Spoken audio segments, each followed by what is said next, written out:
Bonjour Bertrand Chameroy. Bonjour Philippe Vandel. C'est l'heure de votre écran de veille, Bertrand.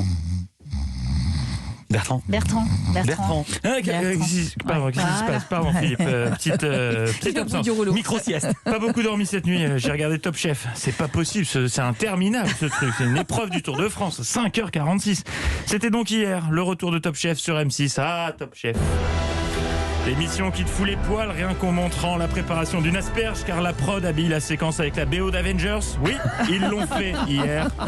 Top Chef, le programme dans lequel les candidats sont tous chauds patates en préparant leur tiramisu cacao à la joue de bœuf, snacké au jus de fraise en émulsion rutabaga.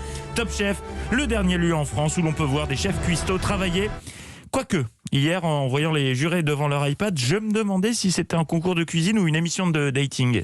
Pour valider leur choix, ils doivent cliquer sur la photo du candidat qui les a le plus séduits. Et vous aussi, commencez une vraie histoire. C'est la 12e saison de Top Chef, enfin, vu la durée des épisodes, ressenti 32. Et vous en parliez hier, Philippe, avec Paul Perret. L'émission évolue au fil des années, mais heureusement, les fondamentaux restent. Alors moi je suis jurassien et ensuite je suis parti sur Paris. Et là je vais partir sur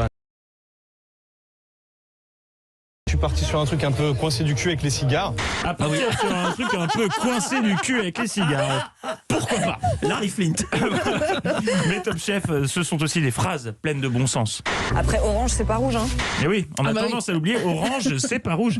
Et je rappelle à toutes fins utiles aux cyclistes parisiens que la réciproque est valable. Rouge, c'est pas orange, hein. Les feux, le poulidor du 15e café me reversé hier se reconnaîtra. Oui, je pousse des coups de gueule hyper forts. Je ne suis pas qu'un baladin de la galéjade, je dénonce également. Je reviens aux candidats, quand ils ne partent pas sur quelque chose, ils ont cette fâcheuse manie de cuisiner en onomatopée.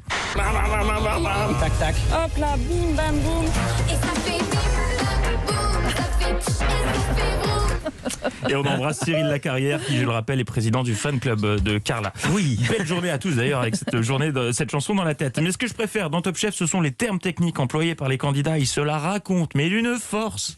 avec des potes. On a ouvert un restaurant gastronomie décomplexée. Jambon beurre 2.0. La street food gastro funky, sexy et tasty. Alors je vais partir sur un dessert gypsy folk, déstructuré, tendance go-between éco-responsable. Ça ne veut rien dire. Stop.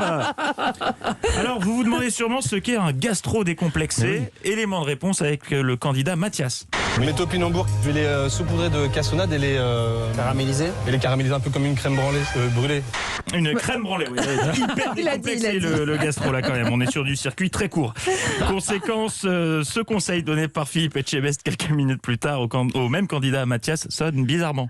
Si tu arrives à mettre dans les assiettes le discours que tu tiens, ça va être magique. Ah bah ça va être magique. Et bon appétit bien sûr. Ça dépend ce qui tient. Merci beaucoup Bertrand Chameroy. Vous serez demain à 7h40 avec Je vous le Mathieu Béliard. confirme, oui.